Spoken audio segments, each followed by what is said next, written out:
देखा हम काम पर जाता नहीं, बाहर आके दरवाजा बंद कर लाना। अरे ये काम के जोरों की नींद आवता, तू जाना, हम थोड़ा देर बाद दरवाजा बंद कर देम।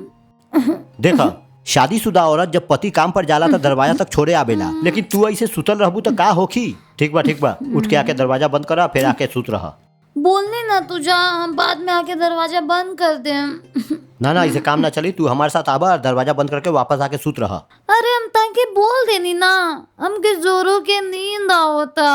अरे ई का हम बोलत जाता नहीं, तू यहाँ आराम से सुतल बारू। अरे का होइल आपके प्रॉब्लम का बा? का कहलू हमार प्रॉब्लम? अरे हमार प्रॉब्लम तो तूहे बारू। का चाहेला? तार साथ आके दरवाजा बंद कर लिए ही ना। हाँ ये तो हम तारा इतना देर से समझावता नहीं, आके दरवाजा बंद करा। ठीक बा, हम आवत नहीं, तू आगे आगे जा।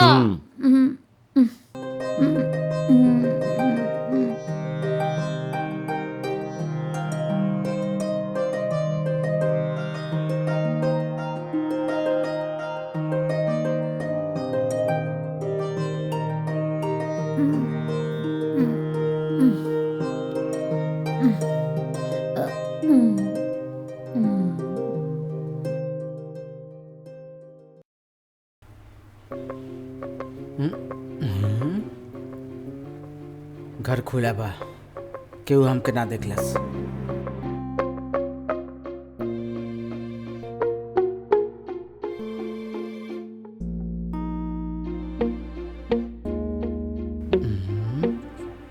घोड़े बेच के सुतल भी है।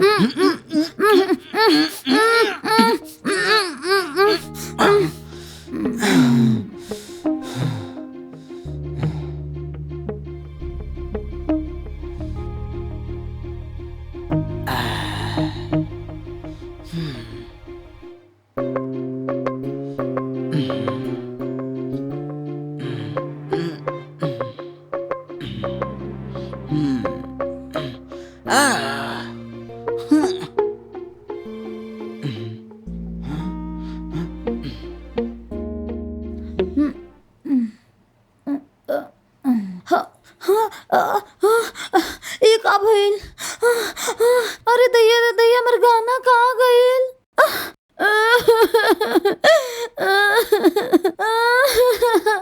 हमारे हाथों के कड़ा गला के चैन लेके कोई भाग गइल।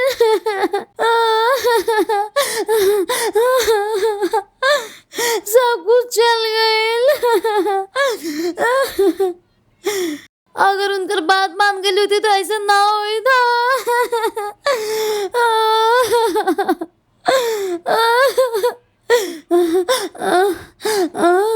अरे का भाई काहे रोता रू? तारा से पूछा था नहीं, रोता रू काहे? अरे कुछ तो बोला। अजी सब कुछ लूट गए। हाँ? आखिर का भाई बतावा ना। आपके काम पे जाए के बाद दरवाजा बंद कैले बिना ही हम यहाँ आके सो गई नी। तभी कोई घर के अंदर घुस के हमारे मुंह पे रुमाल ठूस के हमके बेहोश कर देला। और ओकर बाद वो हमारा सारा गाना चुरा के भाग गए। सब कुछ लूट गई। अब हम का करी बोली। ओहो, यही से हम तारा हमेशा कहते रही कि जब भी हम ऑफिस जानी आके दरवाजा बंद करना। सवेरे भी कहले रही ना दरवाजा बंद करके आके सूता। अब देख ले लू ना का भाई, तार बाप रो रो के उ गहना दहेज में देले रहे, आज वो भी चोरी हो गई। अगर तार बाप मिली तो ओकरा के हम ना छोड़ब। हम हमार ऑफिस में जाए के टाइम के कोई नोट करके ई काम के अंजाम देले बा। अब हम का करी, आप भी बोली ना। रोए से कोनो लाभ नहीं खे, चलो थाना जाके शिकायत करता नहीं, एकर अलावा कोनो चारा नहीं खे।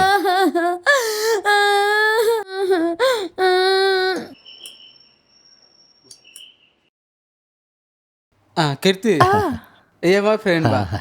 नाम रवि कांत बा। ऑलरेडी पहले हम तो के बारे में बता दें। अरे अंदर आई ना। अरे अंदर आओ ना।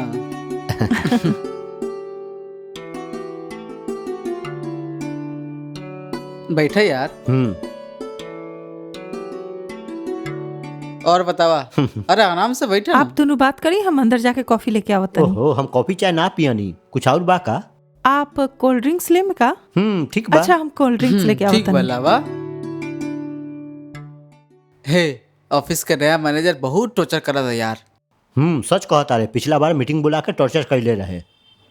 ओह ये ले कोल्ड ड्रिंक्स, आप भी ली ना। ले ला यार।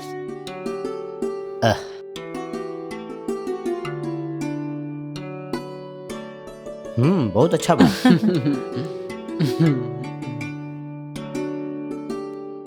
आप पहली बार आयल बानी, हम चिकन बिरयानी बनैले बानी, बिना खाए यहाँ से जाए न दे।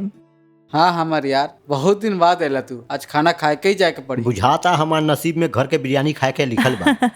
हाँ खा ले। जरूर। आप एकदम। कोल्ड ड्रिंक्स पिए के बाद हाथ धो ली, हम बिरयानी लेके आओ तनी। ठीक बा।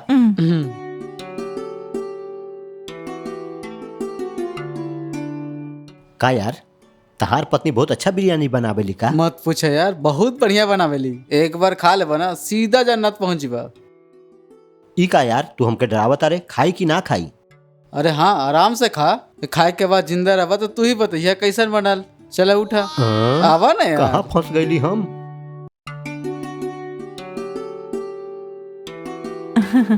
आई बैठी। चला यार, यहाँ बैठा।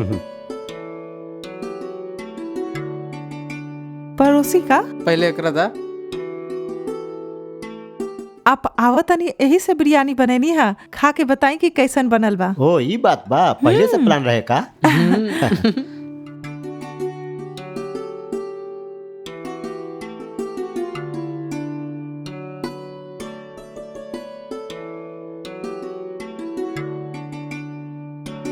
वाओ, एकदम मस्त बा ई बिरयानी। आज तक ऐसन बिरयानी हम कभी खैले नहीं खे। का टेस्टी बा, एक्सीलेंट। देखल जाओ तो ऐसा बिरयानी कुछ लोग ही बनावे सकेला, और वही में से एगो आप हई। Really you are great madam, एकदम मस्त बा। जी थैंक्स। सुनी, आप ना बताएं कि बिरयानी कैसन बनल बा? हाँ एकदम बढ़िया बा। हे, तहार पत्नी तहार खातिर इतना अच्छा बिरयानी बनैले बिया, एकर खातिर तू ओकरा के थैंक यू ना बोल? हे, तारीफ करे खातिर लेर में का बा, जैसे भी हो खाए के ही पड़ी ना। वो बात नहीं है यार, जब वो हमनी के लिए कुछ बनावे लिया, ओकरा तारीफ करब तो ओकरा खुशी होई यार। चुपचाप खा के जाइबे तो इनकर दिल टूट जाई यार। दिल से तारीफ करबे तो तहार दिल टूट जाई। थैंक यू बोल दे यार। ऐसन बोली कि उनकर भेजा में घुसो। हर रोज इनकर खाए के बाद हम वेट करत रहे नी, ये हमार तारीफ करी हन, लेकिन एक दिन भी तारीफ ना कहनी। आई हन, खई हन और चल जाई हन। पुराना गुस्सा अब ये दिखाई लगली। अगर खाना कैसन बा पूछे नहीं तो सिर्फ यही बोले नी, अजी अपना दोस्त से कुछ सीखे माप। Darling, I really sorry darling. आगे से जब भी खाना बनेबू तो कैसन बनल बा हम जरूर बताएं, ठीक बा? खैर, आज के बिरयानी कैसन बनल बा? एकदम सुपर बा।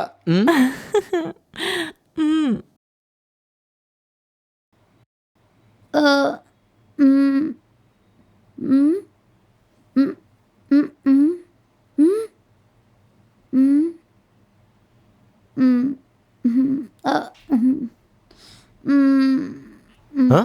हे, के बारे तू यहाँ काहे आयल बारे? बाहर जो।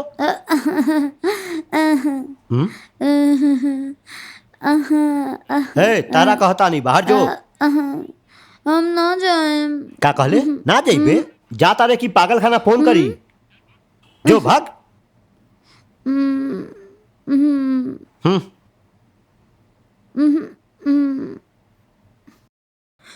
जोर से भूख लगल बा, खाना लावा ना। हे, तारा कितना बार बोली, जाता रे की ना? तार इतना हिम्मत, जाता रे की ना? ए, तू बारे का? इतना दिन कहाँ रहे तू? ओहो हमार जाने मन, ये का हाल बना ले बारे तू? 4 साल तू हमारे साथ रह के बिना बताइले कहाँ चल गए रहे तू? आओ भीतर आओ ना प्लीज, ये हमनिया के घर बा, आओ ना। बैठ, 1 मिनट यहीं रहिए, कहीं जाइए मत, हम आवतानी।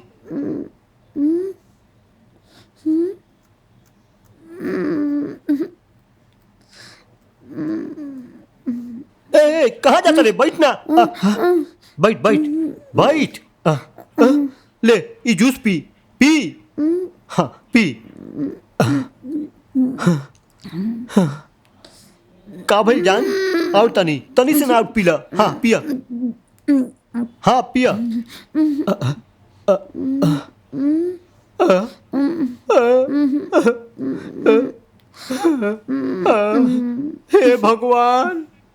4 साल तक हम तारा महारानी नियन रखले रही। अचानक एक दिन गायब हो गईलू और आज पागल नियन भेटैलू। तारा हम कहाँ ना खोजनी मालूम बा। 4 साल तक पुलिस भी खोजते खोजते थक गई। आखिर कहाँ रहू तू? खाए खातिर चॉकलेट वगैरह बाका लाओ ना। का करी ऐसा हालत में देखे खातिर इतना दिन तक इंतजार कैली हम। हमको चॉकलेट ना खेबा। अरे चॉकलेट का हम तार खातिर जान भी दे देब। तू तो रानी बन के जियत हो, हम तारा ऐसा हालत में ना देखे सकब। कोनो अच्छा हॉस्पिटल में ले जाके हम तारा के ठीक कर देब। तारा ठीक करे खातिर चाहे हमार सारा दौलत ही काहे ना खत्म हो जाओ, एक दिन भी बर्बाद ना करब। चलो हॉस्पिटल, चलो चलो चलो हमारे साथ आबो। कहाँ ले जात बड़ा हमके चॉकलेट दान हमके, तब हम तारा सताए। ओहो भगवान, तू आखिर हमार परीक्षा काहे ले तारा? का ये दिन देखे खातिर हमके जिंदा रखले बारा? चलो डार्लिंग, हॉस्पिटल जाए से सब ठीक हो जाई। अरे चलो अभी। हाथ छोड़, हमारे हमके भूख भूख लागल बा। हाय हाय, अब हम तारा खाना खियावत तानी। हाँ, तू यहाँ बैठ, यही बैठ, हम तारा खातिर खाना लेके आवत तानी। हाँ हाँ, हैला हैला खाना। हाँ पकड़, खा।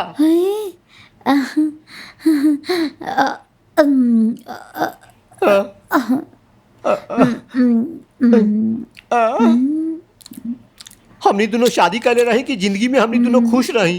पता न केकर नजर लागल कि तहार हाल ऐसन हो गई। कम से कम तू हमसे मिले तो अइलू। हमनी के शादी के समय तू जैसन रहू वैसन हम तहरा के बना के छोड़ब। ई हमार वादा बा।